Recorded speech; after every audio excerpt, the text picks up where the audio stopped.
Sir, ഈ Elon മസ്കിൻ്റെ ഒരു കുട്ടി ട്രാൻസ്ജെൻഡർ ആണെന്ന് കേട്ടിട്ടുണ്ട്. ആ കുട്ടി ഇപ്പോൾ എലോൺ മസ്കിനെതിരെ തിരിഞ്ഞു എന്നും കേൾക്കുന്നു. എന്താണ് യാഥാർത്ഥ്യം? അതായത് എലോൺ മസ്കിൻ ടെസ്ലയുടെ സ്ഥാപകനും ഉടമസ്ഥനാണ്. എന്ന് പറഞ്ഞാൽ വലിയ കാറുകൾ, ടെസ്ല ബ്രാൻഡിലുള്ള കാറുകൾ ആഗോളമായിട്ട് വിൽക്കുന്ന ആളാണ്. വലിയ ധനികനാണ് അമേരിക്കയിൽ. അപ്പോൾ കഴിഞ്ഞ കൊല്ലം ഇന്ത്യയിൽ വരാനിരുന്നതാണ് ടെസ്ലയുടെ ഒരു പ്ലാന്റ് ഇന്ത്യയിൽ സ്ഥാപിക്കാൻ. പക്ഷേ ആ യാത്ര എലോൺ മസ്ക് നീട്ടിവെക്കുകയൊക്കെ ഉണ്ടായി.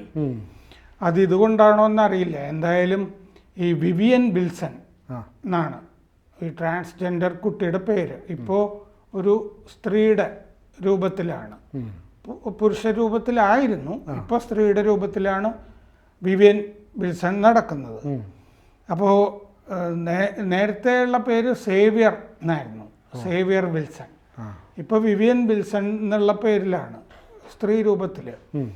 അപ്പോൾ എന്താ പറ്റിയെന്ന് വെച്ച് കഴിഞ്ഞാൽ, അടുത്തയിടെ എലൺ മസ്ക് 2 മണിക്കൂർ ഒരു ടെലിവിഷൻ സംവാദം ഉണ്ടായിരുന്നു സൈക്കോളജിസ്റ്റ് ജോർഡൻ പീറ്റേഴ്സണുമായിട്ട്.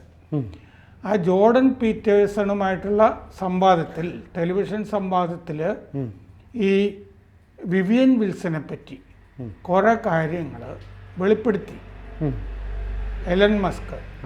അപ്പോൾ അതിനെ തുടർന്നാണ് ഇപ്പോൾ വിവിയൻ വിൽസൺ കുട്ടി, എലൺ മസ്കിൻ്റെ കുട്ടി തന്നെ എലൺ മസ്കിനെതിരെ പരസ്യമായിട്ട് രംഗത്ത് വച്ചിരിക്കുന്നത്. എൻ്റെ കാര്യങ്ങളൊന്നും അപ്പം പറയണ്ട, എൻ്റെ കാര്യങ്ങളൊക്കെ ഞാൻ പറഞ്ഞോളാം എന്നാണ്. മുതിർന്നു വരുമ്പോൾ എൻ്റെ കാര്യം നോക്കാൻ എനിക്കറിയാം എന്ന് പറയുന്ന പോലെയാണ് ഇപ്പോൾ പറഞ്ഞിരിക്കുന്നത്. അപ്പോൾ ഈ അങ്ങേര് പറഞ്ഞിരിക്കുന്നത് എന്താണെന്ന് വെച്ചാൽ, ഈ ട്രാൻസ്ജെൻഡർ പ്രശ്നം ഈ കുട്ടി നേരിടുന്നത് കൊണ്ട് അദ്ദേഹത്തിൻ്റെ ഈ പ്യൂബർട്ടി, അതായത് ആർത്തവം വരുന്നത്, പീരിയഡ്സ് വരുന്നത്, അങ്ങനത്തെ ആ ശാരീരിക മാറ്റങ്ങളുണ്ടല്ലോ, ആ മാറ്റങ്ങൾ താമസിപ്പിക്കാൻ വേണ്ടി, ആ മാറ്റങ്ങൾ വരാതിരിക്കാൻ വേണ്ടിയിട്ട് പ്യൂബർട്ടി ബ്ലോക്കേഴ്സ് എന്ന് പറഞ്ഞാൽ അത് മാറ്റി വെക്കാനുള്ള മരുന്നുകളുണ്ട്. ആ മരുന്ന് ഈ കുട്ടിയെ കഴിപ്പിക്കാനായിട്ട് കടലാസിൽ ഒപ്പിടാൻ ഞാൻ നിർബന്ധിതനായി എന്ന് ഈ TV സംവാദത്തിൽ എലോൺ മസ്ക് പറഞ്ഞിരുന്നു. അതായത് കുട്ടിയെ കൊണ്ട് ഈ ഇത് വരാതിരിക്കാൻ, ശാരീരിക മാറ്റങ്ങൾ വരാതിരിക്കാൻ വേണ്ടി. കാരണം ആൺകുട്ടിയാണല്ലോ, നീ പെൺകുട്ടി ആകേണ്ടതില്ല എന്ന് വെച്ചിട്ട് കുറേ മരുന്നുകൾ എലൺ മസ്ക് കുട്ടിക്ക് കൊടുത്തിരുന്നു. അത് ഞാൻ നിർബന്ധിതനായതാണ് എന്ന് പറഞ്ഞിരുന്നു. അപ്പോൾ മറ്റേ വിവിയനെ പറ്റി പറഞ്ഞിരിക്കുന്നത് എന്താണെന്ന് വെച്ച് കഴിഞ്ഞാൽ, ഈ അരാജകവാദത്തിന് ഒക്കെ അടിമയായിരുന്നു. അരാജകവാദം ആണ് അവനെ, ആ കുട്ടിയെ കൊണ്ട് ഇങ്ങനെയൊക്കെ ഈ ചെയ്യിക്കുന്നതും പറയിക്കുന്നതും ഒക്കെ. അപ്പോൾ വിവിയൻ ഇപ്പോൾ പറഞ്ഞിരിക്കുന്നത് എന്താണെന്ന് വെച്ച് കഴിഞ്ഞാൽ, ഞാനാണ് അയാളെ വേണ്ടെന്ന് വെച്ചത്, അപ്പനെ. I disowned him, not the other way round. അയാൾ ഈ സംവാദത്തിൽ പറഞ്ഞതുപോലെ അയാൾ വേണ്ടെന്ന് വെച്ചല്ല, ഞാനാണ് അയാളെ തള്ളിക്കളഞ്ഞിരിക്കുന്നത്, അയാളെ വേണ്ടെന്ന് വെച്ചിരിക്കുന്നത്. എനിക്ക് വേണ്ട എന്നാണ് വെച്ചത് എന്ന് തുറന്ന് പറഞ്ഞിട്ടുണ്ട്. അപ്പോൾ ഈ പേര് മാറ്റിയപ്പോൾ, ഈ ആശുപത്രിയിലൊക്കെ പോയി ചില ചികിത്സകളൊക്കെ നടത്തിയിട്ട് പേരൊക്കെ മാറ്റിക്കഴിഞ്ഞപ്പോൾ, അമ്മയുടെ പേര് ജസ്റ്റിൻ വിൽസൺ എന്നാണ്, നേരത്തെ മോഡലായിരുന്നു. അമ്മയുടെ പേരിൽ നിന്നാണ് ഈ, അല്ലെങ്കിൽ മസ്ക് എന്നിടാമായിരുന്നല്ലോ, വിവിയൻ മസ്ക് എന്നിടാമായിരുന്നല്ലോ, ഇല്ല, വിൽസൺ എന്നാട്ടെ. അത് അമ്മയുടെ പേരിൽ ജസ്റ്റിൻ വിൽസൺ എന്നാണ്. ആ അമ്മയുടെ പേരിൽ നിന്നാണ് വിൽസൺ എടുത്തത്. ഈ അപ്പനെ തീരെ ഇഷ്ടമല്ലാത്തതുകൊണ്ടാണ് അത് ചെയ്തത്. എനിക്ക് രൂപത്തിലും ഭാവത്തിലും അപ്പനെ പോലെ ആകണ്ട, അതാണ് ചിന്ത എന്ന് ഈ തുറന്നു പറയുകയും ചെയ്തു.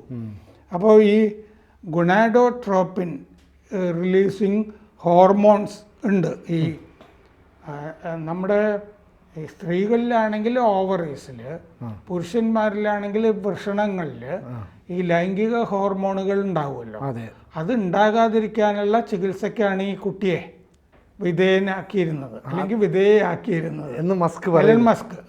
അതാണ് സംഭവിച്ചിരിക്കുന്നത്. അങ്ങനെ പ്രത്യുൽപാദന ശേഷി ഇല്ലാതാക്കുക, ശാരീരിക മാറ്റങ്ങൾ ഇല്ലാതിരിക്കുക, അണ്ഡാശയങ്ങളിലേക്ക് ഈ തലച്ചോറിൽ നിന്നുള്ള സിഗ്നലുകൾ നിങ്ങൾക്ക് ഹോർമോൺ ഇപ്പോൾ പുറപ്പെടുവിക്കാൻ കിട്ടും എന്നൊക്കെയുള്ള സന്ദേശം ഉണ്ടല്ലോ തലച്ചോറിൽ നിന്ന്, അതില്ലാതാക്കുക, തലച്ചോറിനെ വഞ്ചിക്കുക. അതിനാണ് ഈ മരുന്ന് കഴിക്കുന്നത്.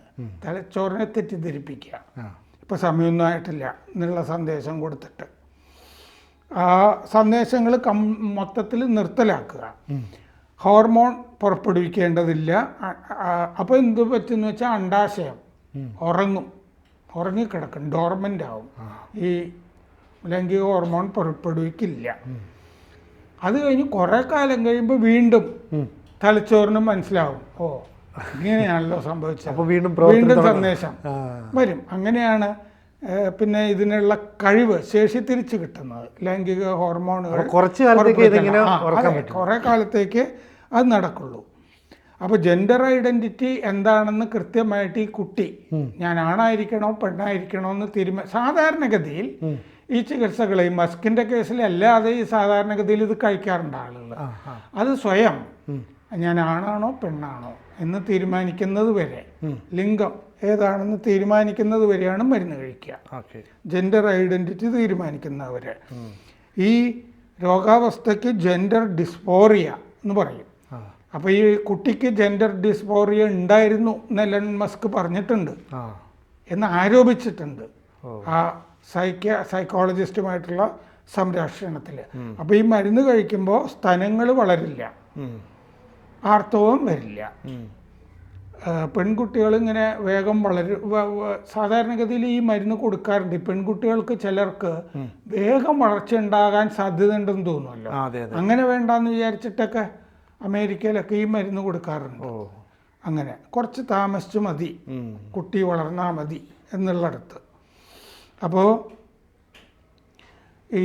എന്നിട്ട് ഇത്രയും പറഞ്ഞിട്ട് എലൻ മസ്ക് പറഞ്ഞു, she is dead, killed by the woke mind virus. Woke എന്നിപ്പോൾ പറയുമല്ലോ, ഈ റേസിസം, ഇങ്ങനത്തെ സാമൂഹികമായ സംഗതികൾ, ഇതിലൊക്കെ അവെയറായ ആളുകളെയാണ് വോക്ക് എന്ന് പറയുന്നത്. ഇവിടെ അരാജകത്വം എന്നുള്ള അർത്ഥത്തിലാണ് പറഞ്ഞിരിക്കുന്നത്. അവൾ മരിച്ചു കഴിഞ്ഞു, അവളെ കൊന്നത് ഈ അരാജകത്വ വൈറസാണ് എന്ന് ഈ സൈക്കോളജിസ്റ്റുമായിട്ടുള്ള സംവാദത്തിൻ്റെ ഇടയ്ക്ക് പറഞ്ഞു. 16-ാമത്തെ വയസ്സിലാണ് മരുന്നുകൾ കൊടുക്കാൻ തുടങ്ങിയത്.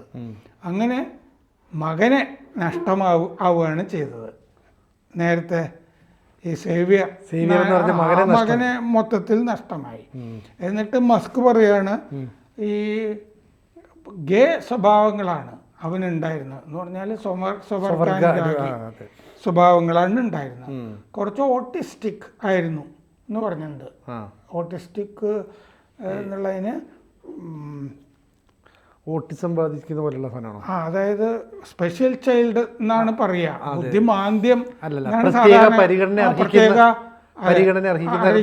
അതെ, മുൻപൊക്കെ ബുദ്ധിമാന്ദ്യം എന്ന് പറയുമായിരുന്നു. ഇപ്പൊ അങ്ങനെ പറയില്ല, പറയരുത് എന്ന് പറയാറുണ്ട്. അപ്പോ വൈകല്യമുള്ള ജന്മനാ ഒരു വൈകല്യമാണത്, അത് ഉണ്ടായിരുന്നു എന്ന് ഇയാൾ ആരോപിച്ചിട്ടുണ്ട്. ഡിസ്ഫോറിയ ഉണ്ടായിരുന്നു. അതൊക്കെ തെറ്റാണെന്ന് ഈ വിവിയൻ ഇപ്പൊ പറഞ്ഞു. ഇതൊക്കെ അയാളുടെ തോന്നലാണ്, എനിക്ക് കുഴപ്പമൊന്നും ഉണ്ടായിരുന്നില്ല. എന്നിട്ട് ഈ പറഞ്ഞത് മുഴുവൻ, ഈ അപ്പം പറഞ്ഞത് മുഴുവൻ വ്യാജമാണ്, complete fake, he's complete fake, സത്യമല്ല എന്ന് പറഞ്ഞിട്ടുണ്ട്. സഹതാപം കിട്ടാൻ വേണ്ടി, ഇങ്ങനൊരു കുട്ടി ഉണ്ടായി എന്നൊക്കെ പറഞ്ഞിട്ട് സഹതാപം കിട്ടാൻ വേണ്ടി അയാളിത് ചെയ്യുന്നതാണ് എന്ന് പറഞ്ഞിട്ടുണ്ട്.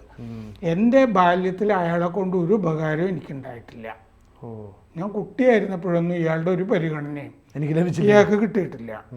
20 വയസ്സായി ഇപ്പോൾ. പിന്നെ വീട്ടിലുണ്ടായിരുന്ന കാലത്തൊക്കെ എന്നെ മാനസികമായിട്ട് പീഡിപ്പിക്കുകയാണ് അയാൾ ചെയ്തത്. ഈ കാര്യങ്ങൾ പറഞ്ഞു തന്നെയാണ്, നീ ആണോ അല്ല പെണ്ണോ അല്ല എന്നൊക്കെ പറഞ്ഞാണ് അയാൾ എന്നെ പീഡിപ്പിച്ചിരുന്നത്. ഈ കുട്ടിക്ക് ഈ മാർക്സിസ്റ്റ് സ്വഭാവങ്ങൾ ഉണ്ടായിരുന്നു എന്ന് മസ്ക് പറഞ്ഞിട്ടുണ്ട്. അപ്പോൾ ഇങ്ങനൊരു കുട്ടി ഉണ്ടായത് കൊണ്ടാണ് ഇപ്പോൾ രാഷ്ട്രീയമായിട്ട് വലതുപക്ഷ സ്വഭാവത്തിലേക്ക് ഇങ്ങനെ ഇപ്പോൾ വന്നിരിക്കുന്നതെന്നൊക്കെ രാഷ്ട്രീയ നിരീക്ഷകർ പറഞ്ഞിട്ടുണ്ട്. ഇപ്പോൾ ട്രംപിനോട് അടുത്താണ് മസ്ക് നിൽക്കുന്നത്. ട്രംപിനാണ് സംഭാവനകളും ഒക്കെ കൊടുക്കുന്നത്. ഇപ്പോൾ ഈ 20 വയസ്സുള്ള വിവിയൻ ഇപ്പോൾ ലാംഗ്വേജ് സ്റ്റുഡൻ്റാണ് ഇപ്പോൾ. സാധാരണഗതിയിൽ പൊതുരംഗത്തൊന്നും വരാനായിട്ട് ആഗ്രഹിക്കാത്ത ആളാണ്. പക്ഷേ ലോകത്തിലെ ഏറ്റവും വലിയൊരു പണക്കാരനായ അച്ഛൻ, സത്യത്തിൽ അത് സുഹൃതമോ ഭാഗ്യമോ ഒക്കെ ആയിട്ടാണ് കരുതേണ്ടത്, പക്ഷേ ശല്യമായിട്ടാണ് കരുതുന്നത്. അപ്പോൾ അതുകൊണ്ട് ഐഡൻറ്റിറ്റിയെ തന്നെ, ഈ സ്വത്വത്തിനെ തന്നെ അച്ഛൻ ആക്രമിച്ചല്ലോ അപ്പൻ. അതാണ് പിടിക്കാതെ വന്നത്. ഒരാളുടെ സ്വത്വത്തിനെ തന്നെ അച്ഛൻ ചോദ്യം ചെയ്യുന്നു എന്ന് പറഞ്ഞാൽ ഉൾക്കൊള്ളാൻ പറ്റില്ല. അതുകൊണ്ടാണ് ഇപ്പോൾ പരസ്യമായിട്ട് രംഗത്ത് വന്നിരിക്കുന്നത്. ഈ ആദ്യത്തെ ഭാര്യ എലൺ മസ്കിൻ്റെ ആദ്യത്തെ ഭാര്യയാണ് ഈ മോഡലായിരുന്ന ജസ്റ്റിൻ വിൽസൺ. അതിൽ 6 മക്കളാണ് മസ്കിനുള്ളത്. 6 മസ്കിലൊരാളാണ്, 6 മക്കളിൽ ഒരാളാണ് ആദ്യ ഭാര്യയിൽ. വേറെയും ഉണ്ടല്ലോ. ആദ്യ ഭാര്യയിലെ 6 മക്കളിൽ ഒരാളാണ് ഇപ്പോൾ വിവിയൻ, മുമ്പ് സേവിയർ ആയിരുന്ന ഈ വിവിയൻ. ലോസ് ആഞ്ചലസ് കോടതിയിൽ 2022 ഏപ്രിലിൽ കേസ് കൊടുത്തു. കേസ് കൊടുത്തത് പേരും ലിംഗവും മാറ്റാൻ വേണ്ടിയിട്ടാണ്. ആ സേവിയർ എന്നുള്ള പേര് മാറ്റാനും ലിംഗം മാറ്റാനുമായിട്ട് കേസ് കൊടുത്തത്. അപ്പോൾ ആ കേസിൽ പറഞ്ഞിരുന്നു, എൻ്റെ ബയോളജിക്കൽ ഫാദർ ഉണ്ടല്ലോ, അപ്പൻ എന്ന് വിളിക്കുന്നതിന് ആളാണ്, എന്നെ ജനിപ്പിച്ച ആളുമായിട്ട് എനിക്ക് രൂപത്തിലോ ഭാവത്തിലോ ബന്ധമൊന്നുമില്ല എന്ന് ആ കേസിൻ്റെ രേഖകളിലാണ് പറഞ്ഞിരിക്കുന്നത്. അടുത്ത കാലത്ത് NBC ടെലിവിഷനിൽ കുറച്ച് കാര്യങ്ങൾ പറഞ്ഞിരുന്നു വിവിയൻ. അപ്പോൾ 16-ാം വയസ്സിലാണ്, കോവിഡ് കാലത്താണ്, അപ്പൻ അന്ന് എന്നെ സപ്പോർട്ട് ചെയ്തിരുന്നില്ല. അപ്പോഴാണ് ഈ താമസിപ്പിക്കാനുള്ള മരുന്ന്, ഹോർമോൺ റീപ്ലേസ്മെൻറ്റ് തെറപ്പിക്കൊക്കെ അയാൾ സമ്മതിച്ചത്. ആ സമയത്താണ് എന്നൊക്കെ അതിൽ പറഞ്ഞിട്ടുണ്ട്. എന്തായാലും കഴിഞ്ഞ ആഴ്ചയിലൊക്കെ അമേരിക്കയിൽ ഏറ്റവും കൂടുതൽ ചർച്ച ചെയ്തിട്ടുള്ളൊരു സംഭവമാണ്. അപ്പോൾ മസ്ക് ഈ ഭയങ്കരമായി പകന്ന് കഴിഞ്ഞല്ലോ. അതിന് മുമ്പ് പറഞ്ഞിരുന്നു, ഈ വിൽസൺ മറ്റേ ഈ അവനുമായിട്ട് ഞാൻ അകലാനുണ്ടായ പ്രധാനപ്പെട്ട കാര്യം റാഡിക്കൽ മാർക്സിസം, തീവ്ര മാർക്സിസം ആണ് എന്ന് അതിന് മുമ്പ് പറഞ്ഞിരുന്നു. അപ്പോൾ വിവിയൻ പറഞ്ഞിട്ടുണ്ട്, ഞാൻ മാർക്സിസ്റ്റ് ഒന്നുമല്ല, പക്ഷേ ഈ വെൽത്ത് ഇനീക്വാളിറ്റി, സാമ്പത്തിക സമത്വം ഇല്ലായ്മയ്ക്ക് ഞാൻ എതിരാണ് എന്ന് പറഞ്ഞാൽ ഈ അപ്പൻ്റെ ഒരുപാട് സമ്പത്തിലൊന്നും വലിയ കഥയില്ല. ഞാൻ മാർക്സിസ്റ്റ് ഒന്നുമല്ല, എനിക്ക് സാമ്പത്തികമായ ഇതിലൊന്നും വലിയ അഭിപ്രായമൊന്നുമില്ല. ഇയാൾക്കാണെങ്കിൽ പെട്ടെന്ന് ദേഷ്യമൊക്കെ വരും. അയാൾ ഒട്ടും കരുതലില്ല, കെയർ ചെയ്യാറില്ല എന്നെ. അയാളുടെ നിഴലുമായിട്ട് പ്രേമത്തിലാണ്. അങ്ങനത്തെ ഒരുത്തിനാണ്. സ്വന്തം കാര്യം മാത്രം നോക്കുന്ന സേതുവിൻ്റെ കാര്യം മാത്രമേ ഉള്ളൂ എന്ന് സുമിത്ര പറയില്ലേ, കാലം എന്ന് പറഞ്ഞ MTയുടെ നോവലില്. അതുപോലത്തെ കഥാപാത്രമാണ് ഇയാള് എന്ന് വിവിയനും അഭിപ്രായം പറഞ്ഞിട്ടുണ്ട്. He was constant. അയാളെ എൻ്റെ അടുത്ത് എപ്പോഴും നിലവിളിച്ചു കൊണ്ടിരുന്നു. കാരണം എൻ്റെ ശബ്ദം കൂടുതലാണ്, എൻ്റെ ഒച്ച കൂടുതലാന്നൊക്കെ പറഞ്ഞ് എൻ്റെ അടുത്ത് നിലവിളിച്ചു കൊണ്ടിരുന്നു. അയാൾ എപ്പോഴും പറഞ്ഞുകൊണ്ടിരുന്നത് അങ്ങനെയാണ് എന്നൊക്കെ വിവിയൻ പറഞ്ഞിട്ടുണ്ട്. അപ്പോൾ അകൽച്ച പൂർണ്ണമായി ഒരു കുട്ടി ട്രാൻസ്ജെൻഡർ ആണെന്നുള്ളത് അമേരിക്കയ്ക്ക് പുറത്തും ഇപ്പോൾ ഇതായി. അപ്പോൾ കുട്ടിയുടെ മാർക്സിസം കാരണമാണ് ഈ മസ്ക് ട്രംപിനെ ഇപ്പോൾ പിന്തുണയ്ക്കുന്നത് എന്ന രാഷ്ട്രീയവും ഇതിനകത്തുനിന്ന് പുറത്തു വന്നു. ഇന്ത്യയെ സംബന്ധിച്ച്, എന്നെ സംബന്ധിച്ചൊക്കെ ആയിട്ടുള്ള താല്പര്യം, ഇവിടെ ടെസ്ല കാറിൻ്റെ പ്ലാന്റ് വരാതിരുന്നത് ഈ കുട്ടിയുമായിട്ടുള്ള ഈ തർക്കം ഇങ്ങനെ മുറുകി നടന്നത് കൊണ്ടാണോ? കാരണം അങ്ങനെ ഏറ്റിരുന്നതാണ്. അതിൽ നിന്ന് പിൻവാങ്ങിയതിൻ്റെ കാരണം ഇതാണോ എന്നുകൂടി സംശയിക്കേണ്ട ഒരു അവസ്ഥ എന്നെപ്പോലുള്ളവരെ സംബന്ധിച്ചിടത്തോളം ഉണ്ട്.